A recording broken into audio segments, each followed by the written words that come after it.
Good morning. Today is Friday, June 16th, 2023. The power of Torah is we learn it and review it, and no matter how many times we learn it, there is always something new, something fresh, something to discover and uncover. I have read and learned the verse I will soon quote to you many times.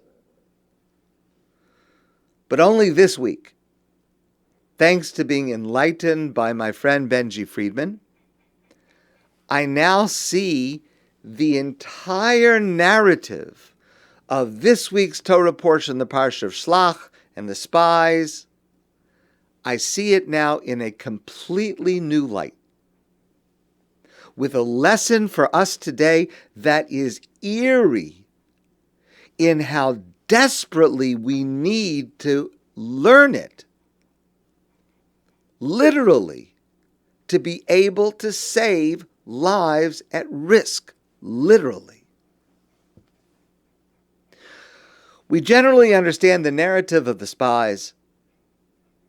The Meraglim brought back a negative report. We've discussed different opinions about this. Maybe they lacked faith in God. Maybe there was a lack of gratitude. Maybe they didn't see Israel for what it was. We've discussed various possibilities earlier this week. When the people heard this report, they became hysterical.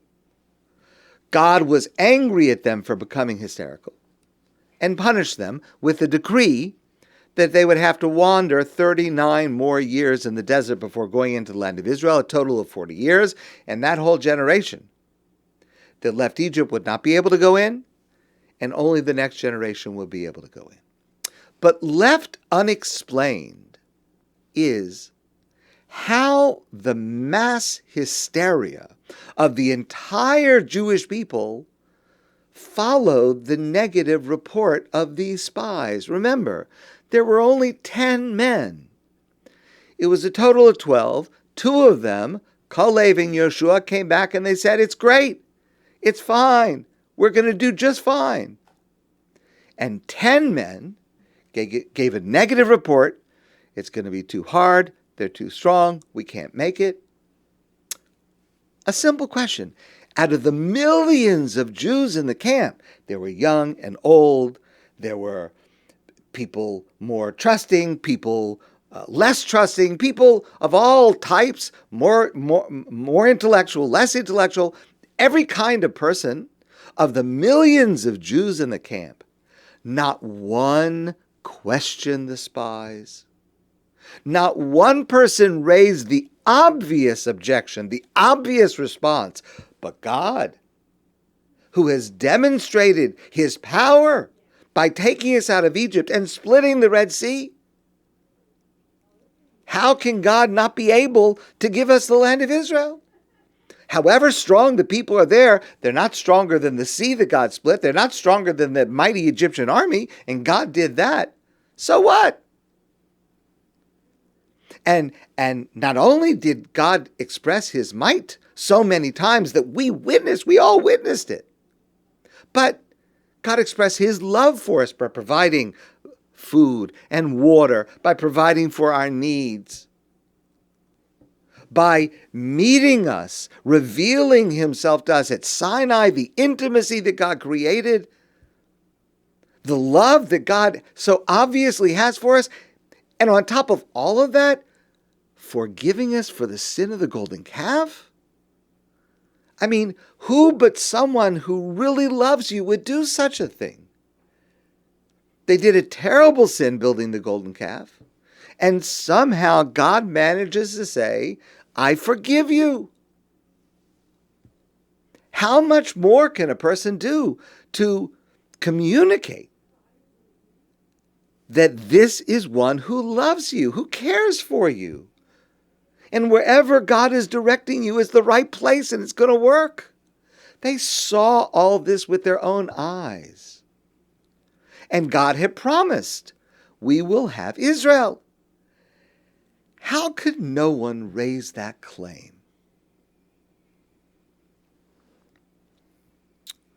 From our Torah portion, it's a mystery.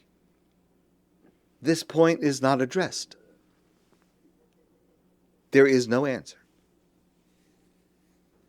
But Rabbi Reuven Taragin suggests we must look elsewhere to understand this, because this narrative is retold in Devarim, the book of Deuteronomy, 39 years later, with the addition of a shocking detail that puts the whole story in a new light.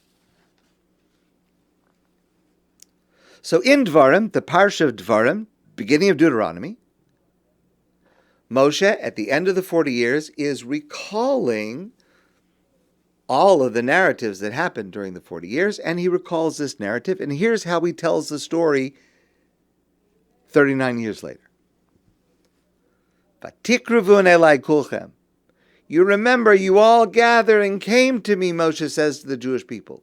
Vatomru, and you said to me, Nishlucha anoshim lefanenu, let us send scouts before us. Vayachpru lanu es haaretz, and they will search out the land. V'yoshivu osanu davar, and they'll bring us back a report. Es haderech asher na'alabo, they will tell us what's the best highway to take in order to get there. They'll tell us what's the best way, what should we expect. And Moshe says, this seems like a good idea. Vayita beinai hadavar. Moshe says, I agree with this. It makes sense.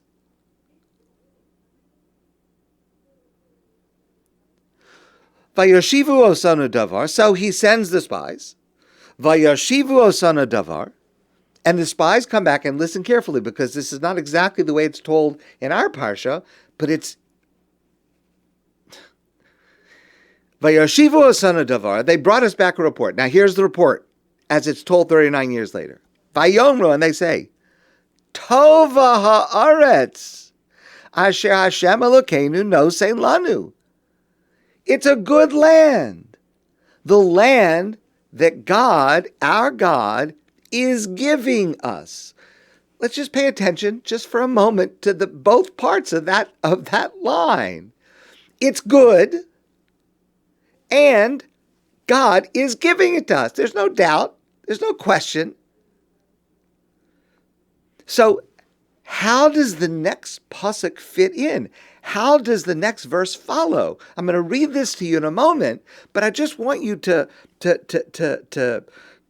feel how disjointed the next verse is from this verse, where the report is, it's good, God promised us, God's giving it to us.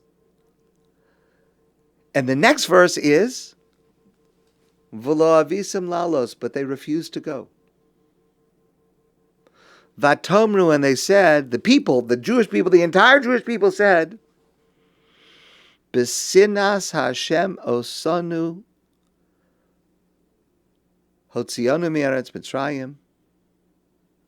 The only reason God took us out of Egypt is because he hates us and wants to kill us in the desert. What in the world? How is it?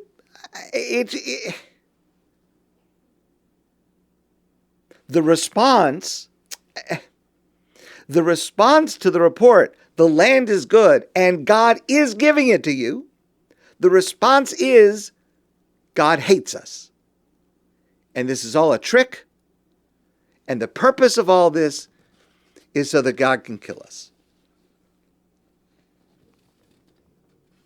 It's shocking.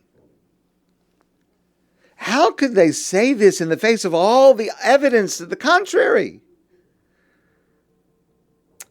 The spy said Tova and said, Asher Hashem Elokechem nosein lanu. God's giving it to us. And all the miracles and all the kindnesses. B'sinas Hashem osanu. It's just a trick. God hates us. It's just some terrible trick God's figured out. It's a trap. so that God can kill us. My friends, you don't have to be a mental health professional to know this is not a natural, normal response. This is pathological.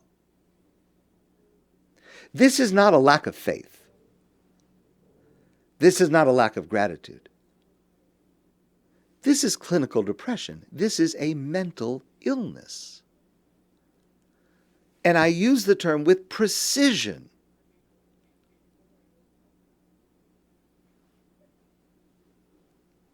Now, we see hints to the substance of this emotional dissembling earlier in our Torah portion, when in our Parsha, the version when the Meraglim come back and they give their report and they say, Ephes ki az ha'am.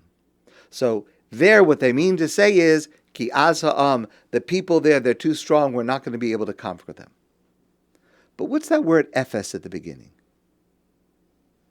They mean to say, ki az ha'am, the people are strong. The word Ephes means, it refers to themselves. Ephes, we are nothing. Ephes, the native people are strong, and Ephes, we're nothing. And because we're nothing, and the native people are strong, then it must be that God hates us and is only leading us here to kill us. Ephes, we're nothing, we're worthless. We don't deserve to defeat these people. And if God is telling us to go, it must be a trick, it must be a trap to get us all killed. That's the only possible explanation. This is the pathology of serious mental illness. We see this again in describing their size in relation to the giants they see in the land of Canaan. The Meraglim say, Unihi beinenu kachagavim. We appeared in our eyes as if we were bugs. We were grasshoppers. V'chein hayinu beinehem. And that is how we appeared to them. We thought, the spies say, we were bugs. And God was just preparing to squash us.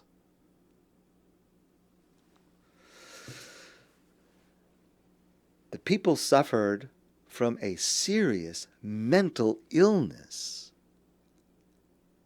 They thought they were worthless. Now, maybe they thought this because they were still ashamed of the sin of the golden calf, which was about 10 months earlier. How could they have done such a terrible sin, especially after just hearing God speak to them directly on Mount Sinai, and 40 days later they make a golden calf? And even though God forgave them, they thought so little of themselves. They were so filled with shame at what they had done. They didn't believe God could forgive them because they couldn't forgive themselves. So anything good that God did for them had to be a trick. God couldn't be serious when he said he forgave us, because it's impossible, because we're worthless. We don't deserve to be forgiven.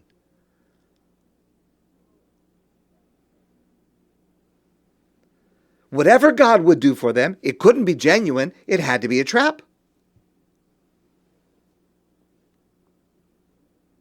Any expression of love that God expresses for the Jewish people, it couldn't be genuine. It couldn't be true because they didn't love themselves. And God couldn't really forgive them for the sin of the golden calf because they couldn't forgive themselves. And so their only conclusion which is totally divorced from reality, if we're nothing, if we have no value, if we have no redeeming features, if we hate ourselves and are ashamed of ourselves, then no matter what God says, no matter how many miracles and acts of love and compassion,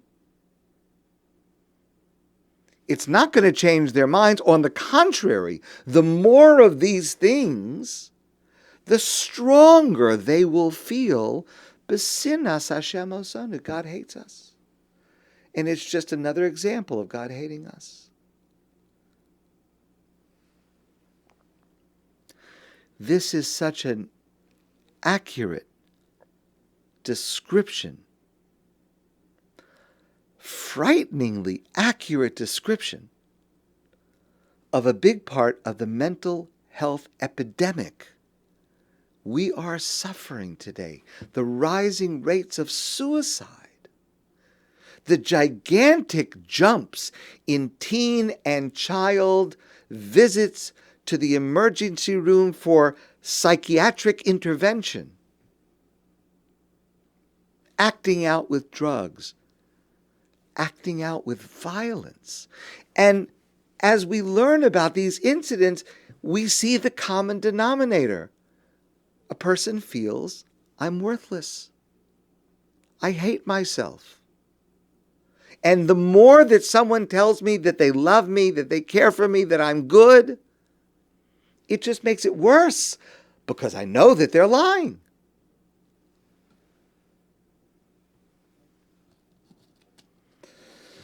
Because sadly, this person somehow has been tragically trapped in the loop of their feeling worthless and shameful. And those well-intentioned, beautiful words of support, they only make it worse.